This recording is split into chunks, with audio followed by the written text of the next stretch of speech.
이제 5분 이렇게 센터에 맞춰서 이렇게 좀 붙어서 서주시면 좋을 것 같고요. 네, 좋습니다. 둘, 셋. 화이팅! 네, 가운데 봐주시고요. 오른쪽 이렇게 순서대로 쭉 봐주시면 됩니다. 네, 가운데 봐주시고요. 혼자시니까 시선 한번 쭉 골고루 주시면 좋을 것 같습니다.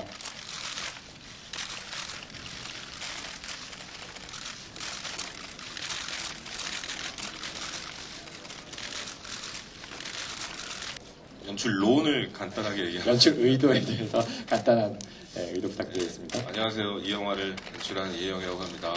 네, 그리고 감사합니다. 박수 쳐주셔서. 어떻게 보셨는지 모르겠는데 취향을 탈 수 있는 영화라고 생각해요. 그래서 영화 속에 제가 갖고 있는 약간 한쪽에 좀 극단의 취향들을 다 모아서 만든 영화고, 이 영화가 어떤 분들에게는 굉장히 변태 같은 영화일 수도 있고, 근데 저는 변태 같음을 부정하진 않지만 좀 귀여운 영화로 만들고 싶었고 그렇게 보였으면 좋겠어요. 그래서 어떻게 보셨는지 모르겠지만 잘 써주세요. 네, 일단 시나리오 받았을 때 너무 재밌었고요. 감독님 영화도 굉장히 재밌게 봤었고, 같이 참여하는 배우들도 너무 좋았고요. 아주 영화가 귀엽게 나온 것 같아서 그랬습니다. 네, 시나리오를 올해 언제 받았지? 한 2, 3월쯤에 받은 것 같은데요. 한숨에 정말 너무 재밌게 읽었고, 그다음에 오래 생각하지 않고 흔쾌히 출연 결정을 했던 작품이에요. 촬영하면서도 너무 즐거웠고, 네, 오늘 영화를 거의 완성본 처음 봤는데요. 그냥 귀엽고 발랄하게 잘 나온 것 같아서 네, 기분 좋습니다. 네, 저는 일단 좋은 감독님과 좋은 선배님들 그리고 좋은 시나리오 이렇게 세 박자가 골고루 제대로 잘 갖춰져 있는 영화에 제가 참여할 수 있게 돼서 너무너무 행복했고요. 또 촬영하는 내내 다들 너무너무 잘해주셔서 또 한 번 행복했습니다. 네, 일단 부당거래 화이팅이고요. 죄송합니다. 농담이고요. 저는 페스티벌 시나리오 처음 받았을 때, 저는 주위에 이런 사람들이 많습니다. 제 주위에. 저 역시 살짝 그러고요.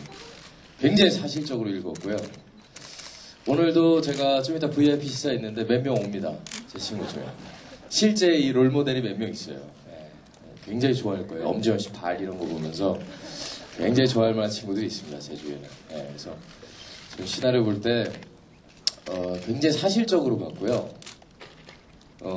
그리고 그런 것들에 대해서 이렇게 감춰지고 이렇게 뒷담화, 소위 남자들끼리 이렇게 모여서 이렇게 술 먹으면서 하는 뒷담화에 멈추잖아요. 근데 그것이 이렇게 좀 그냥 이렇게 표출되는 아무렇지 않게 이렇게 좀 얘기하고 개인의 취향이나 성향이 아무렇지 않게 이렇게 얘기되면 얼마나 좋을까 이런 생각을 항상 하고 있거든요.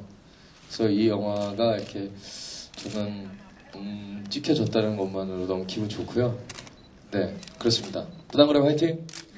일단 사회적인 것에 대한 질문이 제 생각에는 해피엔딩으로 끝난다는 게, 예를 들면 사회적인 맥락으로 이걸 확장시킨다면 이런 남들이 인정하기 어렵거나 하고 인정받기 어려운 취향들, 성향들을 갖고 있는 사람들이 일종의 투쟁기의 플롯이 필요하지 않았을까라는 말씀일 수도 있을 것 같은데, 저는 그냥 그렇게 생각이 됐어요. 그러니까 이런 사람들의 존재 증명 자체가 일단은 의미가 있다고 생각을 했고요. 그리고 투쟁을 하는 플롯이라기보다 저는 굳이 구분을 하자면 서술적인 드라마보다 감성적이고 감정적인 드라마 플로팅이 맞다고 생각을 했어요. 그래서 논리적으로 뭔가 이야기가 넘쳐나는 영화라기보다 감정이 좀 넘쳐나는 그런 영화이기를 바랬었고, 이야기를 처음에 발상을 할 때부터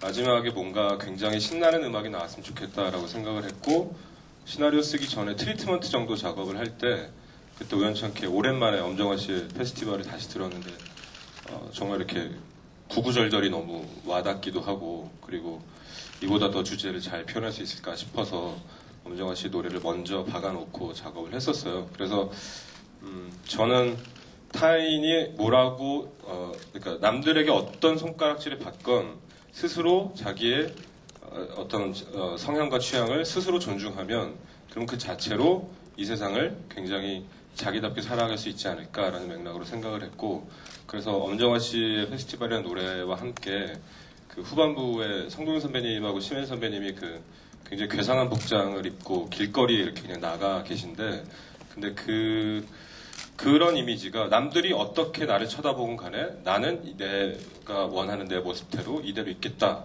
뭐 남들이 변태로 보더라도 그걸 부끄러워하지 않고 이 자리에 그대로 당당하게 있겠다라는 게 이 영화에서 줄 수 있는 되게 소박하지만 절실한 메시지라고 생각을 했어요. 그래서 사회적인 맥락으로 봤을 때는 자기답게 자기가 그대로 서 있는 것 그 자체가 사회적으로 뭔가 제가 느낄 때 어떤 인권 감수성적인 면에서 가치가 있지 않을까라고 생각을 했던 것 같아요. 야동 같은 경우는 저는 주로 그때그때 지우고요. 새로 올라오는 것만 업데이트하는 편이고. 야동에 관련해서 이제 하균 씨가 야동의 제왕이신 하균 씨가 하세요. 네. 하균 씨가 많이 나눠주고 막 그런. 그 질문하셨으니까 답변하셔야 될 것 같은데. 지웁니다. 제가 그 모 영화 굉장히 정서적인 모 영화를 찍을 때 이렇게 자료를 볼 일이 있어서 조 감독님 노트북을 빌려갖고 지방 촬영이어서 그 보려고 제 DVD를 넣었는데요. 그걸 뭐 잘못 눌러서 뭘 떴는데 뭐 야동 쫙 뜨는 거예요. 그래서 굉장히 그 조 감독님 굉장히 막 좀 지적이고 수줍고 그런 분인데 깜짝 놀랐던 그런 기억이 갑자기 떠오르면서 어머 남자들 왜 이러는 거야 뭐 이렇게 생각했어요. 근데 뭐 많이 보는 것 같더라고요. 네. 글쎄요.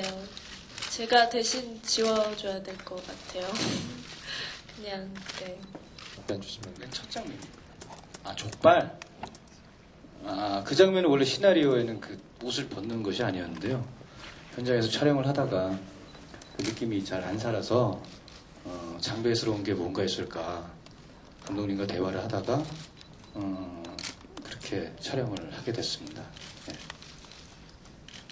에피소드라는 건 별로 없고요. 그렇게 촬영을 했습니다.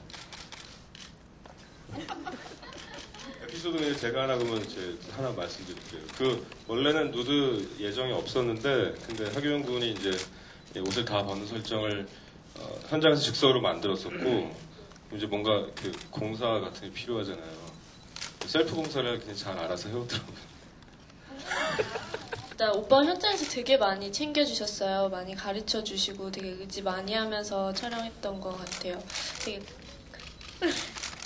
감정이 폭발하는 씬이 있었는데 그 씬 찍기 전날에 2시간 일찍 오셔가지고 그 씬에 대해서 되게 많이 얘기도 하고 또 그 외적으로도 되게 많은 걸 가르쳐주실 것 같아서 되게 좋았어요. 저 가르쳐 준 적 없습니다. 이거 기사 잘못 나면 큰일 나요. 저는 누구를 가르치지 않습니다. 저도 모자란데 누구를 가르칩니까?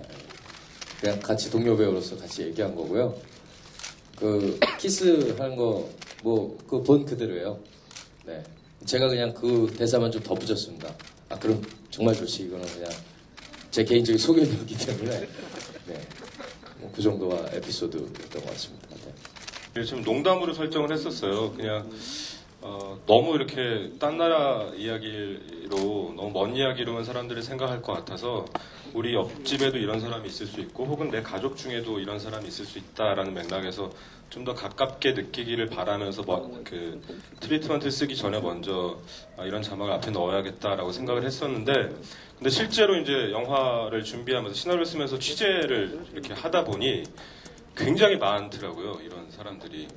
그리고 정말 굉장히 어렵지 않게 쉽게 찾을 수 있었고 실제 SM 성향을 가지신 SM 커플 분들도 놀라울 정도로 굉장히 좀 쉽게 찾을 수 있었고 그래서 처음에 농담으로 설정을 했으나 하다 보니 이게 정말 이렇게 그 농담이 아니라 반 정도는 진담이 되는구나라고 생각이 돼서 끝에는 지금 스크린에 걸려있는 그 자막은 결과적으로는 예, 정말 실화를 바탕으로 한 게 되어 버렸죠. 실제 취재를 하면서 또 많이 반영을 하기도 했었고요. 그리고 아중이 같은 경우는 예, 뭐 아중이와의 인연이라고 하면 예, 29년 때 같이 만나서 즐겁게 영화를 준비했던 인연, 예, 그 인연이었겠죠. 그리고 워낙에 또 뭐 열심히 하고 성실한 배우여서 그래서 그 뒤로도 뭐, 예, 뭐 워낙에 또 작품 얘기도 많이 하고 했었기 때문에 그 뒤로 전화를 제가 주로 하고 예, 한 3번 하면 이렇게 한 번 받아주고 그러니까 예, 인연이 끊기지 않았었고 사실은 이 시나리오를 이렇게 그냥 모니터 삼아 이렇게 슬쩍 그냥 재미 삼아 보여줬는데 근데 정말 기대하지 않았었는데 본인이 예, 그 역할을 하겠다라고 흔쾌히 나서줘서 약간 놀라기도 하고 예, 고맙기도 하고 그래서 재미있게 찍었었어요. 그리고 29년 같은 경우는 그러게요. 뭐 하고 싶은 마음도 물론 있는데 뭔가 어떠한 변화가 뭐 외부적일 수도 있고 혹은 저한테도 제 스스로일 수도 있고 무언가가 있어야 하는 어떤 계기가 필요하지 않을까라는 생각을 해요. 그리고 돌이켜보면 29년이라는 영화를 만약에 제가 그때 만들었다면 정말 잘 만들었을까 뭐 이런 생각도 좀 들고 약간 겁이 나고 좀 무거운 이름인 것 같아요. 그래서 지금은 잘 모르겠습니다. 네. 그 거대 그 기구는 사실은 그 승마 연습하는 그 기구에다가 이렇게 모형을 저희가 만든 거거든요. 그래서 저는 말을 탈 줄 알아서 그냥 느낌으로는 승마 기구에 이렇게 타서 승마를 한다는 느낌을 가지고 촬영을 했었고요. 이제 세트에 처음으로 이제 그게 온 날 막 저희가 스태프들 다 모여가면서 막 와 진짜 거대하다 이러면서 막 다들 구경했었던 기억이 나요. 그러다고 좀 뭐 민망할 수 있어서 오히려 더 그냥 쿨하게 촬영하려고 마음 상태를 유지했던 것 같고요. 촬영할 때는 그냥 네, 좀 담담하게 쿨하게 촬영했었던 것 같아요. 네. 제가 이제 팬티 속에다가 고민형을 넣어놓고 자는 장면이 있었어요. 그걸 찍을 때는 저보다 감독님께서 더 긴장을 많이 하셔서 못 다가오셨던 그런 기억이 납니다. 자전거면 그 자해 자전거가 아니라 이렇게 엉덩이 때리는 자전거 같은 거겠죠.